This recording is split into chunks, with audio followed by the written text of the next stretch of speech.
Day 16, April 4th, 2019. The verse of the day, but let justice roll on like a river, righteousness like a never-failing stream. Amos 5:24. I was leaving Shellsburg, Pennsylvania, and heading to the Flight 93 crash site memorial to meet my parents before I take off for a couple days to wait out the storm. I couldn't help to think of the victims and heroes of Flight 93 on September 11, 2001. So many Americans in their homes like any ordinary day, only to wake up to media reporting 2 airline jets crashing into the World Trade Center and then the Pentagon.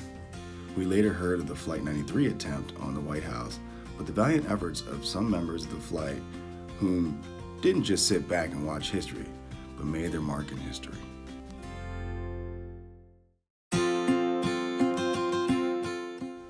Flight 93 was significant as the black box was recovered and the gripping tale of the few that fought back and sacrificed to save more lives other than their own. A few loved ones were contacted prior to the flight going down, as they were also informed of the heroic efforts of the brave few that stood up to death even in the face of adversity.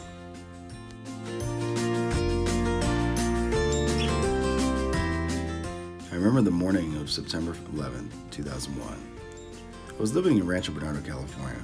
My ex-wife was still getting ready, and I was playing with my daughter and watching the news prior to heading to work.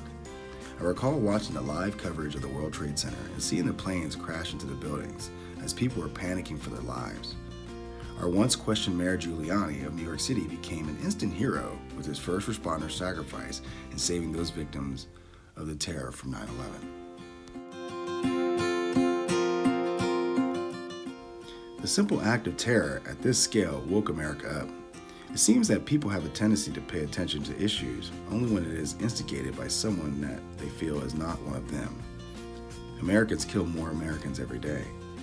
Americans have killed more Americans than all other foreign countries combined. Yet, we will never call black-on-black crimes terror or white-on-white crimes terror. We have a tendency to downplay terror as hate crimes, as to downgrade racism so it is more acceptable than acts of terror. Churches are burnt, and because the majority of the congregation is black, the report is downgraded to a hate crime versus something we declare as more severe, terror.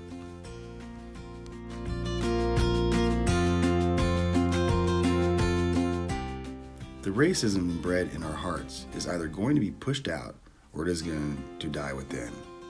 Either way, it starts and ends with you. After all, no one else experiences hate for you. It is something that is programmed inside each of us. The ability to discern love from hate is an ability given to everyone by the Almighty. However, discernment is something that eludes even the wisest of us all, as wisdom has nothing to do with love. Love is the emotion, and wisdom is the action that allows for discernment in our hearts.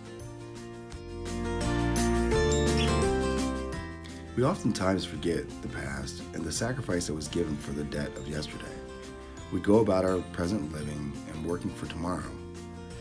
Men and women serve our military every day to come home to businesses and people who give great lip service, but when it's time to put their money where their mouths are, the appreciation and sacrifice is less than the scraps given to livestock. I guess the livestock provides the freedom to live your lives without the tyranny that so many around the world experience daily. It's okay. I remember the wealthy Kurdish refugees that took camp on Guam after they realized their world wasn't guaranteed, and that is why the USA has a military presence to free people from the tyranny and oppression. The irony is, the people of America can't seem to rise above the very tyranny and oppression inside their hearts.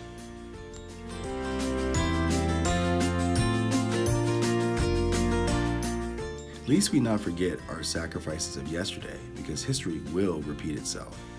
Jesus promised that this will be your second death. Make no mistake that what once was is no more. Egypt, Rome, and other great nations that led the world are mere textbooks of civilization of the past. My Almighty Creator delivers on the promises of yesterday as it has always been written. Here's a trivia question for you to ponder. Does water come from within the earth or from outer space via our sky? Once you find the answer, then maybe it will lead you back to the Great Flood. Thank you for watching. Be sure to subscribe at www.AMileAChild.org And more importantly, click donate to save a life from addiction today so we can find cures for tomorrow. Thank you and God bless.